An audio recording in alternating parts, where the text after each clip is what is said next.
الحمد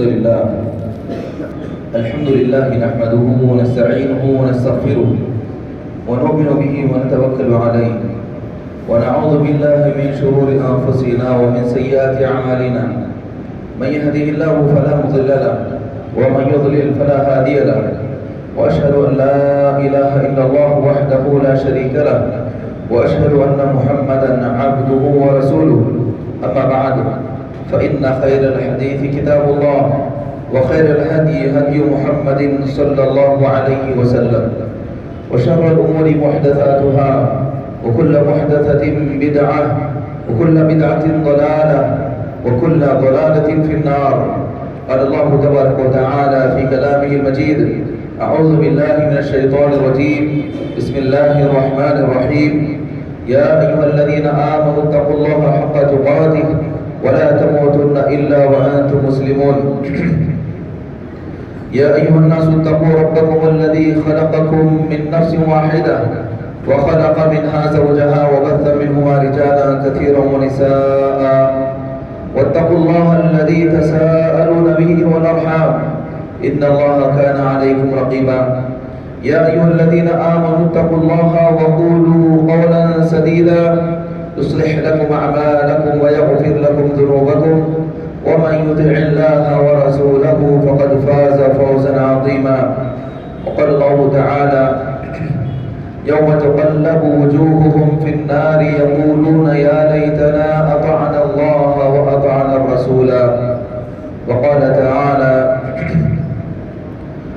يا أيها الذين آمنوا أطيعوا الله وأطيعوا الرسول ولا تبطلوا أعمالكم.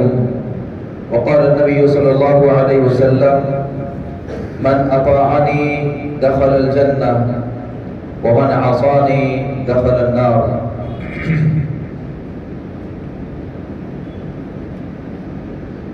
تمام قسم کی حمد و ثنا، کبریائی اور بڑائی اللہ وحدہ لا شریک کے لیے ہے، جو سب کا خالق، مالک، مدبر اور حقیقی معبود ہے، جو عرش پر مستوی ہے، جو رات کے آخر حصے میں آسمان دنیا پر نازل ہوتا ہے. اس کا آسمان دنیا پر نازل ہونا، جس طریقے سے عرش پر مستوی ہونا اس کے شان کے مطابق ہے، اسی طریقے سے آسمان دنیا پر اس کا نازل ہونا بھی اس کے شان کے مطابق ہے، جس کی جانب سے ہر رات تہجد کے وقت اور فجر کی اذان سے پہلے اللہ کی جانب سے یہ اعلان ہوتا ہے کہ ہے کوئی جو مجھ سے اپنے گناہوں کی معافی مانگے میں اس کو معاف کر دوں، ہے کوئی جو مجھ سے مانگے میں اس کو عطا کر دوں. یہ اعلان رب الجلال والاکرام کی جانب سے جاری رہتا ہے یہاں تک کہ صبح صادق طلوع ہو جائے. تو اللہ رب العالمین کی بے شمار نعمتیں اور اس کے احسانات اور اس کے برکات ہم پر ہیں.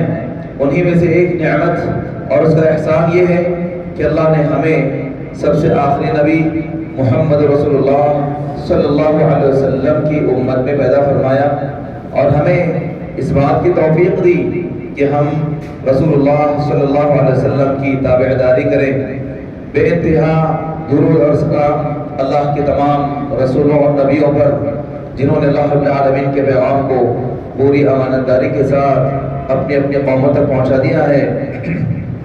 خصوصاً ہمارے نبی محمد رسول اللہ صلی اللہ علیہ وسلم پر جو رہتی دنیا تک کی انسانیت کے لیے نبی اور رسول بنا کر کے بھیجے گئے ہیں.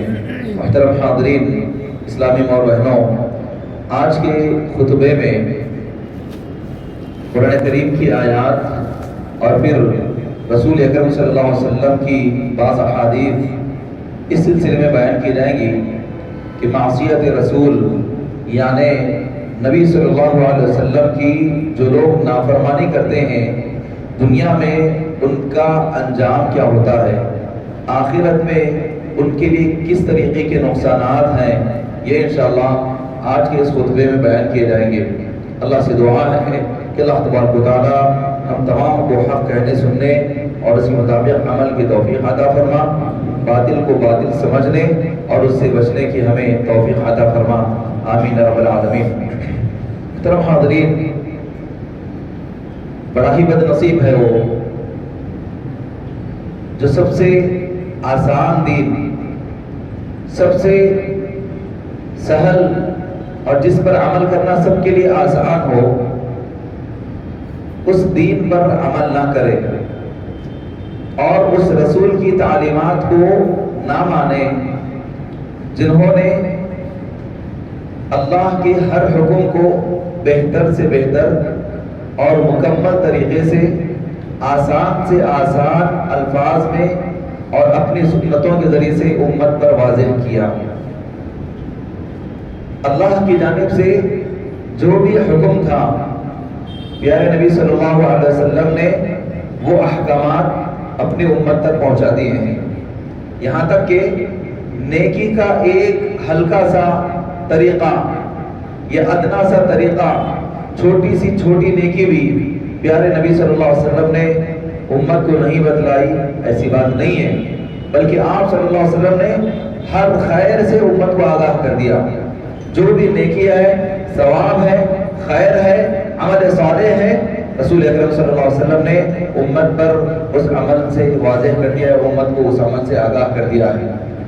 اور اللہ کے رسول صلی اللہ علیہ وسلم نے امت کو ہر اس عمل سے روک دیا جس کے ذریعے سے انسان ڈائریکٹ یا واسطے کے ذریعے سے یا وہ سبب بن کر کے وہ انسان جہنم میں جا سکتا، کیونکہ بعض اعمال ایسے ہیں کہ جس کی وجہ سے انسان ڈائریکٹ جہنم میں چلا جاتا ہے۔ رسول اکرم صلی اللہ علیہ وسلم نے ان اعمال سے بھی امت کو روکا، اور اسی طریقے سے کبھی انسان ڈائریکٹ تو اس کی وجہ سے جہنم میں نہیں جاتا، بلکہ وہ عمل، وہ گناہ اس کو دوسرے اور گناہ کی جانب لے جاتا ہے، اور وہ گناہ اس کو اور گناہ کی جانب لے جاتا ہے، اور وہ گناہ اس کو جہنم میں لے جاتا ہے۔ تو آپ صلی اللہ علیہ وسلم نے اس سے بھی امت کو روک دیا۔ تو کیسے رحیم و شفیق رسول تھے جو امت کے لیے ہی بڑے ہی رحم دل اور خیر خواہ تھے، جن کے بارے میں اللہ نے یہ کہا لَقَدْ جَاءَكُمْ رَسُولٌ مِّنْ أَنفُسِكُمْ، یقیناً تمہارے پاس تم ہی میں سے ایک رسول آ چکے ہیں۔ لَقَدْ جَاءَكُمْ رَسُولٌ مِّنْ أَنفُسِكُمْ عَزِيزٌ عَلَيْهِ مَا عَنِتُّمْ، جو تم پر مشکل گزرے وہ رسول کے لیے مشکل گزرتا ہے۔ ایسے احکام جس پر عمل کرنا تمہارے لیے گراں اور مشقت والا ہو، تو وہ عمل، وہ حکم رسول کے لیے بھی مشقت والا ہے۔ تو اللہ نے کہا عزیز علیہ ما عنتم، جو چیزیں تمہیں مشکل میں ڈال دیں وہ رسول پہ بڑی سخت گزرتی ہیں۔ حریص علیکم بالمؤمنین رؤوف رحیم، اے ایمان والو تم پر بڑے ہی خواہش مند ہیں نیکیوں کے، ثواب کے اور آسانی کے، اور بڑے ہی رحم کرنے والے اور بڑے ہی شفیق ہیں۔ تو یہ رسول اکرم صلی اللہ علیہ وسلم کے بارے میں اللہ رب العالمین نے قرآن کریم کے اندر کہا ہے۔ تو ایسے حریص جو لوگوں کو خیر کی طرف بلانے والے اور آسان سے آسان طریقہ لوگوں کو بتلانے والے، اس رسول کی اگر کوئی مخالفت کرتا ہے تو کتنا بڑا بد نصیب ہے۔ اسی لیے صحابہ کے اس فکر پر غور کیجئے کہ جب نبی صلی اللہ علیہ وسلم نے فرمایا من اطاعنی دخل الجنہ، جو شخص میری اطاعت کرے تو وہ جنت میں داخل ہوگا، الا من ابا کل امتی يدخل الجنہ، میری امت کا ہر شخص جنت میں داخل ہوگا، الا من ابا، سوائے اس کے جس نے انکار کیا۔ تو صحابہ نے پوچھا اللہ کے رسول ومن ابا یا رسول اللہ، اللہ کے رسول صلی اللہ علیہ وسلم آپ جیسی جو شخصیت ہے آپ کی مخالفت کون کرے گا، آپ کی نافرمانی کون کرے گا؟ کیونکہ صحابہ جانتے تھے کہ نبی صلی اللہ علیہ وسلم کس طریقے سے لوگوں کو اللہ کے احکامات بتلاتے ہیں، جس پر عمل کرنا ہر شخص کے لیے آسان، ہر شخص کے لیے آسان۔ تو صحابہ نے اسی پر تعجب کیا کہ وَمَن يَأْبَى يَا رسول اللہ، اللہ کے رسول کون سا بد نصیب ہے جو آپ کی مخالفت کرنا چاہ رہے ہیں؟ تو آپ صلی اللہ علیہ وسلم نے فرمایا جو میری اطاعت کرے وہ جنت میں داخل ہوگا، اور جس نے میری نافرمانی کی وہ جہنم میں داخل ہوگا، جس نے میری نافرمانی کی وہ جہنم میں داخل ہوگا۔ تو اس حدیث سے یہ بات معلوم ہوئی کہ اللہ کے رسول صلی اللہ علیہ وسلم کی اطاعت یہ جنت میں داخل ہونے کا ذریعہ اور سبب ہے۔ جو رسول اللہ صلی اللہ علیہ وسلم کی مخالفت کرتے ہیں